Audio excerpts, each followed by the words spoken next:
Hello sir, आ जाए अंदर। अरे सर बिल्कुल आइए सर, बिल्कुल आइए। डिस्टर्ब तो नहीं कर दिया सर आपको? अरे कर दिया तो कर दिया। अरे हाँ, कैसे हैं सही सर? बात है, एकदम बढ़िया है सर। बताइए सर, हुक्म कीजिए। सर ये बताइए, जांच पड़ताल के लिए आए हुए थे एकदम। इन्वेस्टिगेशन करने के लिए आया हूं मैं। मान लीजिए। चलो ठीक है, मान लेते हैं। बच्चे, बहुत सारे बच्चे जो आप लोगों से पढ़े हुए हैं, जी जी। वो लोग कहते हैं कि जितना कॉन्सेप्ट आप पढ़ाते हैं उसी में से पेपर में आ जाता है, और बच्चे ये सब पढ़ने के बाद जितना पेपर हो रहा है उसमें तगड़ा तगड़ा स्कोर भी कर रहे हैं। तो बढ़िया तो बात ये है। सब क्या कुछ जादूगरी है कि कैसे, क्या ये सब है? सर देखो, एक तो ना बच्चों का प्यार है, हाँ। पहली बात तो। पर सर प्यार से तो पेपर होता नहीं है ना कुछ। सर सिस्टम का पूरा हाँ, काम है हाँ। सर, टीम की मेहनत है अच्छा सर। अच्छा, आपको पूरा देखना है क्या? पूरा एकदम। चलो एक काम करो, आप मेरे हाँ, साथ चलो। ठीक। सिस्टम स्ट्रक्चर आपको पूरा दिखाऊंगा ठीक कि है, क्या होता है क्या। अरे पूरा आओ, दिखाइए। आप मेरे पीछे पीछे आओ। हाँ, आइए। मेरे मन में तो देखो यही चल रहा था कि भाई साहब क्या ही मास्टर साहब बहुत खास बता देंगे, यूनिक बता देंगे, लेकिन जो बताए हैं ना वो मतलब कुछ गजब टाइप की चीज है। यहाँ बैठते हैं, आपको बैठ के समझाऊंगा आराम से कि पूरा सिस्टम चलता क्या है हमारा। ठीक है। देखो सर, जैसे मान लो कि हमारा पेपर होता है, ठीक है। पेपर के पहले आंसर की आती है। हाँ। हमारी टीम जैसे पेपर के आंसर की आएगी सबसे पहले उसको डाउनलोड कर लेती है, डेटा के अंदर फीड कर ठीक लेगी, है। और जितने पेपर होंगे एसएससी का हो, रेलवे का हो, किसी का भी हो, हम सबकी आंसर की को यहाँ पे अपना फीड कर लेते हैं। अब सर हमने जो है पीआईपी डाउनलोड कर ली है, हमने जो प्रीवियस क्वेश्चन डाउनलोड कर लिए हैं।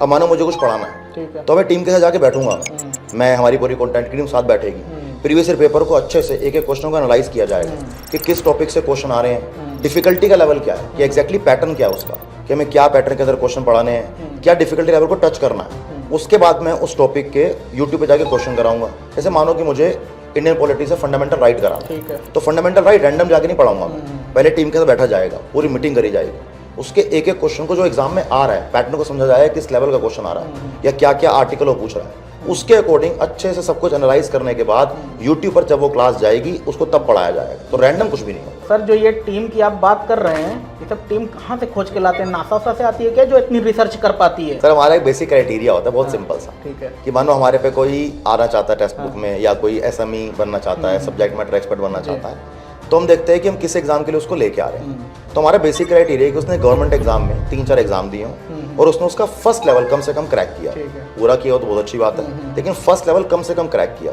उसी के बाद वो सिस्टम में आएगा। क्योंकि हम वो चाहते हैं बच्चा वो आए जिसने पूरा सिस्टम देखा हो, प्रॉब्लम्स को, नीड को, रिक्वायरमेंट को, उस फेज से वो गुजरा हो। अगर उस फेज से नहीं गुजरा, उसने प्रॉब्लम फेस नहीं करी है, उसको नहीं पता एग्जाम में क्या आ रहा है, तो फिर सिस्टम में आके ना वो चीज़ हमारी रिक्वायरमेंट को फुलफिल कर नहीं पाएगा। तो बेसिक रिक्वायरमेंट है कि बच्चे ने 3-4 एग्जाम दिए हों और उसका एक लेवल जरूर क्रैक किया। एक बात तो ये समझ में आ गई, आपके पास सवालों का एकदम पूरा जखीरा रखे हुए हैं और उसी से आप लोग एनालाइज करके नया सवाल बना देते हैं। ठीक है, तो मतलब एक तरह से आप लोगों के पास सवाल रूपी तलवार है। बिल्कुल बिल्कुल। ठीक है, तो इसको चलाना सिखाने का मतलब कुछ और प्रक्रिया है कि ऐसे ही? अरे सिस्टम यहाँ पे खत्म नहीं हुआ हाँ। सर, लंबा प्रोसेस है ये। ठीक है। अब क्या होता है कि मैं और हमारी पूरी टीम आराम से बैठेगी और सब कुछ एनालाइज किया जाएगा, समझा जाएगा। पूरे पेपर को, जितने क्वेश्चन पेपर में आ रहे हैं, जो प्रीवियस पेपर है हमारे, उनको 2 पार्ट में डिवाइड करेंगे। एक वो पार्ट बनेगा जो बार बार एग्जाम में आ रहा है, वही सेम पैटर्न एग्जाम में आएगा, वही क्वेश्चन एग्जाम में आ रहे हैं, बार बार रिपीट हो रहे हैं। तो हमको तो पता है वो बात, लेकिन नए बच्चे को नहीं पता। तो हम बच्चे को एक पार्ट ऐसा डिवाइड करेंगे बच्चे के लिए जो बार बार एग्जाम में आएगा। और सर पेपर ऐसा भी आता है, कुछ क्वेश्चन ऐसे भी आएंगे जो बच्चों का टाइम वेस्ट करने के लिए आते हैं। जैसे मानो कि मैथमेटिक्स की बात कर लेते हैं, मानो ज्योमेट्री का क्वेश्चन ऐसा भी आएगा जो बच्चों को परेशान करेगा, अलजेब्रा का क्वेश्चन आएगा बच्चों को परेशान करेगा। तो बच्चे को सारे क्वेश्चन थोड़ी करने होते हैं, कुछ क्वेश्चन छोड़ने भी होते हैं, लेकिन जो करने हैं हम उसको यहाँ पे अलग कर दें।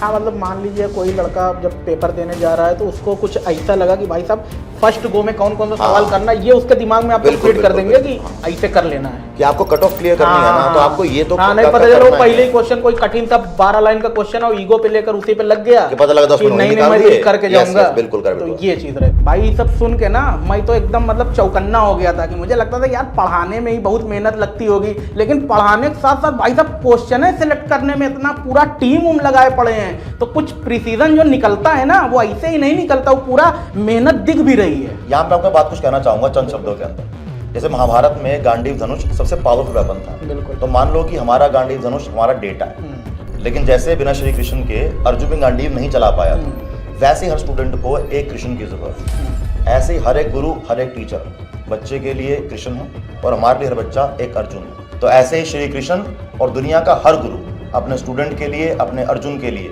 अपने बच्चे के लिए, उसकी जीत के लिए कुछ भी कर सकता है। सर जैसे महाभारत वाली बात आपने की, इस समय सरकारी नौकरी की तैयारी महाभारत से कम है नहीं, तो इसमें श्री कृष्ण की भी जरूरत है, अर्जुन लोग तो बैठे ही हुए हैं और उनकी सफलता के लिए पूरा डेटा वोटा जो आपके पास है उसकी भी जरूरत है, तो इन सबको मिला के ही सफलता मिलेगी। लेकिन सर देखिए एक बात और कहना चाहूंगा, ये सब बात हो गई हवा हवाई, मुंह पे खाली हो गई। जब तक इसका कुछ प्रूफ नहीं दिखेगा तो ये सब खाली मैं कहानी ही मानूंगा। तो कुछ ऐसा दिखाइए कि कीन हो। तो प्रूफ दिखा दे फिर आपको? बिल्कुल बिल्कुल, चलिए प्रूफ दिखाते हैं। ठीक है सर।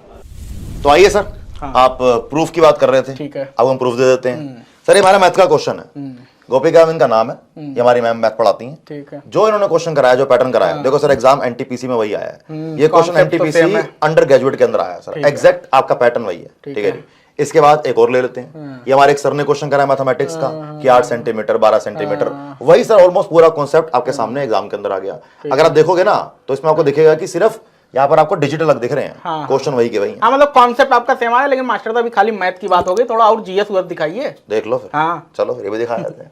देखो सर जैसे हमारा ये जीएस का क्वेश्चन है सर, सर ये संगम लिटरेचर का क्वेश्चन है, एग्जैक्ट क्वेश्चन एग्जाम में आया, इसमें वो नहीं है पैटर्न वाला, ये एग्जैक्ट क्वेश्चन एग्जाम में आ गया कि बच्चे का 1 नंबर कंफर्म।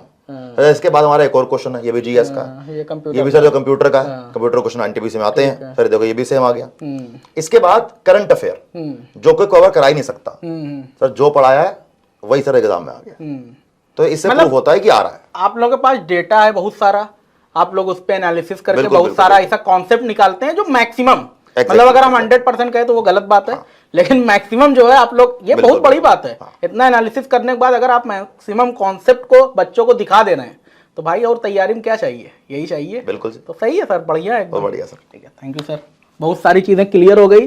जो डाउट रहता है ना कि यार क्या ही करते होंगे, कैसे ही कॉन्सेप्ट आ जाता होगा, तो ऐसे आ जाता है। देखो ये सब पूरी कहानी का एक सारांश है कि भाई साहब टेक्स्ट बुक वाले जो भी चीज़ प्रोवाइड कर रहे हैं टीचिंग में, कंटेंट में, वो अपने आप में बहुत ज़्यादा प्रिसाइज है। और बच्चे जो हैं वो उसको इतना ज़्यादा पसंद क्यों करते हैं, और हम किसी इंस्टीट्यूट के बारे में बिहाइंड द सीन क्या चलता है इसके बारे में इतनी क्लियरिटी से कभी बात भी नहीं सुन पाते।